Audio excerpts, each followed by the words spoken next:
আমাদেরকে এখন পর্যন্ত নিয়ে বন্ধ হয়ে আমরা আমাদের আন্দোলন চালিয়ে আসতেছিলাম। এর মাঝখানে আমাদেরকে টিয়ারশেল লিক করছে, গ্রেনেড নিক্ষেপ করছে, পুলিশ আমাদেরকে রক্তাক্ত করছে। আমাদের ভাইরা পড়ে আছে, 8-10-12 জন পড়ে আছে এখানে পর্যন্ত। কেন আমাদের শান্তিপূর্ণ আন্দোলনে এভাবে অন্যায়ভাবে আমাদেরকে গ্রেনেড নিক্ষেপ করা হলো? আমরা তার জবাব চাই। আপনারা সাংবাদিক বন্ধুরা আছেন, আপনারা এটার জবাব দিতে হবে আমাদেরকে। কেন আমাদের শান্তিপূর্ণ আন্দোলনে আপনারা এটার জবাব চান তাদের কাছে? কেন আমাদেরকে রক্তাক্ত করে?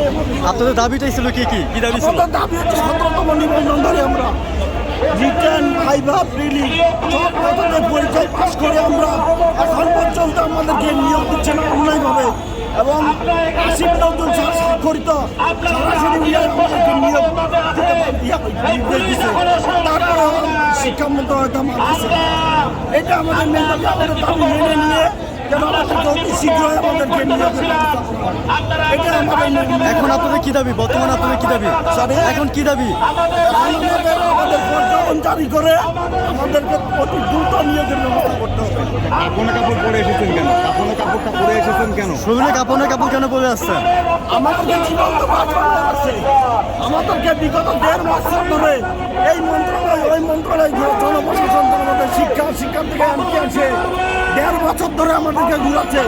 এ পর্যন্ত 20 বার আমরা এখন পর্যন্ত আমাদের দাবি এখন পর্যন্ত কোনো ফয়সালা করে নাই। সেই জন্য আমরা আজকে এই পদক্ষেপ নিয়েছি।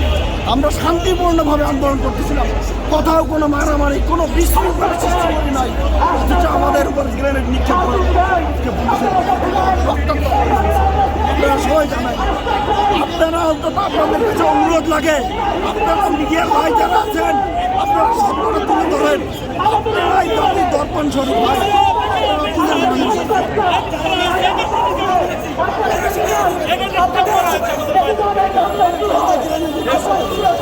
আমরা একেবারে শান্তিপূর্ণ একটি আন্দোলনে আমাদের সাথে বারবার অন্যায় করা হয়েছে, আমাদের ভাই আহত হয়েছে।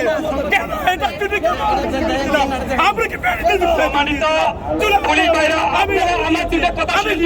আমি লড়াই করছি। আমরা প্রথমে যখন ওখানে আন্দোলন করছিলাম আমরা আপনাদেরকে ধন্যবাদ জানাচ্ছি। আপনাদেরকে বলেছি আপনাদের প্রতি আমাদের শ্রদ্ধা সম্মান থাকবে, আমরা কিছু করব না। যদি করি আমাদের দাবি যদি অন্যায় হয় আমাদেরকে নিয়ে যাবে। আমরা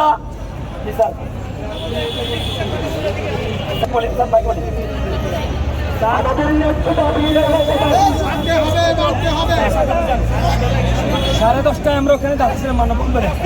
আপনি যদি